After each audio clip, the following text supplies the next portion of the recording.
Thanks once again for viewing in. It is KISII FM Digital, your number one online channel, and my name is Bivan Omari. Today we are here at Gusii Stadium, whereby it is being renovated before the 2023-2024 season picks off. At least it is going to start on 26th of August this month, and very many fans are hoping that the stadium will be in due so that it will be helping the Shabana team. Remember, this is the home ground of Shabana FC, which was promoted to the FKF Kenya Premier League, and it will be participating as from this season. And because of the bad condition of the stadium during the National Super League games, that is why it was called off to be renovated.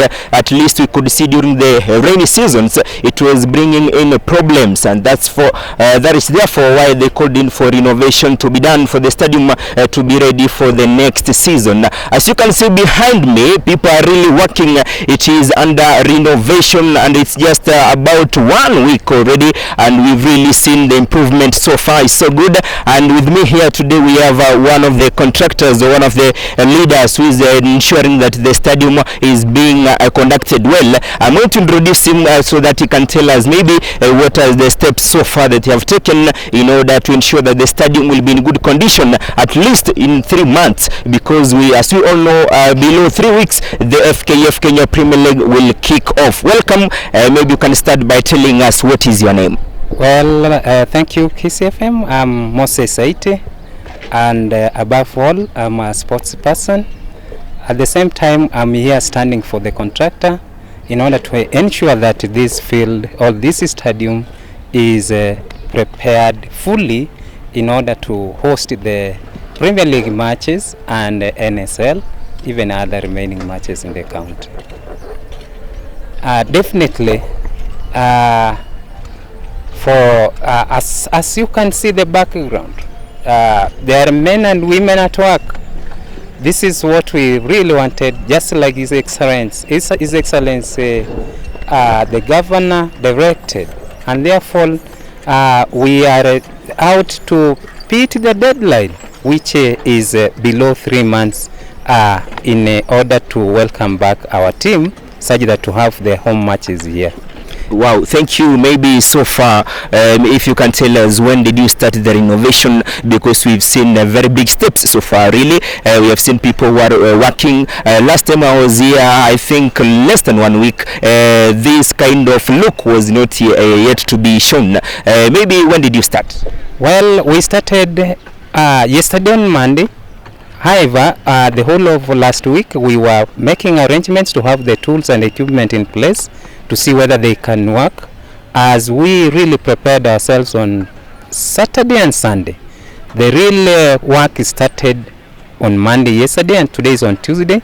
So by tomorrow on Wednesday, I want to believe we are done with the removal of this drainage system, and then we go to the next step of removing the irrigation, the pipes of irrigation. Now immediately tomorrow, maybe Thursday, the tractor will be here, as the whole of next week we'll be leveling, as we are looking forward to bring the grass as we plant. Wow, thank you. That's amazing. And if you can tell us so far, most probably, how many home matches that Shabana will miss due to the renovation of the stadium? We want to try our level best as the stakeholders. We in the next 2.5 months, I don't know the number of matches they are going to play within 2.5 months, but we want to do our level best such that we beat the deadline of less than 3 months. So 2 months will be okay, because whatever will be delaying us this time round is the grass that will be growing. Otherwise, in the next 2 weeks, we will see the grass here as we plant, and you see it takes about 1 month. So we want to apologize for the inconveniences, but in the next 2.5 months, we are ready to be done. Wow, that's really great. And maybe so far, if you can tell us, what is the capacity of Gusii Stadium so far? Does it beat the FIFA requirement that at least a stadium should have 15,000 maybe fans? Well, the capacity beats the required number, because there is enough space. It's only that a few, about 5% of the fans will be uncomfortable in sitting. But now, 15,000 will be hosting. Wow, that's great. And after the renovation of the playing ground, in future, are you planning maybe to add the capacity of the stadium? Because we've seen the CS of Sports and Youth, His Excellency Abab Namwamba, also trying to have a joint bid to host the 2027 AFCON. Do you think that Gusii Stadium will be one of the stadiums that will be chosen to host maybe such kind of a tournament? Yes, of course, because we already have another space where we can have these to raise these other stands. Above all, His Excellency Governor is planning to even build a place where a team can come and stay for some time. Those are the hostels and the hall. There is enough space. If you look around, there is enough space. Don't worry about the same. The governor is planning to work on the same. That's amazing. Last season we saw during the gate collections, maybe just a little to talk about that one, we were seeing really people being congested at the gates. Do you think that it's high time also to add the entrances so that we can avoid such incidents? That is exactly what we are intending to do. Entrances are enough. It's only that it was the start of the beginning, and because we had not trained the people on how to allow the fans in, I think that is the next step we are going.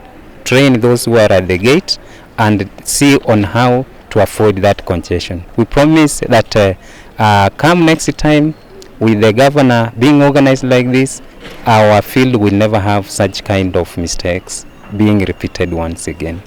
That's good. And we have seen that we have Gusii FC that is playing at the National Super League, and we have the Shabana that was promoted to the FKF Kenya Premier League. As from maybe the last time that we saw, Gusii FC was also using the Gusii Stadium as their home ground. What kind of steps maybe are you put in place, or maybe a suggestion to give one team as the home ground, or both of the teams will use the Gusii Stadium as the home grounds? All our teams will use this facility as their home ground, because this is now a situation will only change the fixtures of those teams that are lower in the league, such that they fit every fan around wants to watch the matches of the home teams.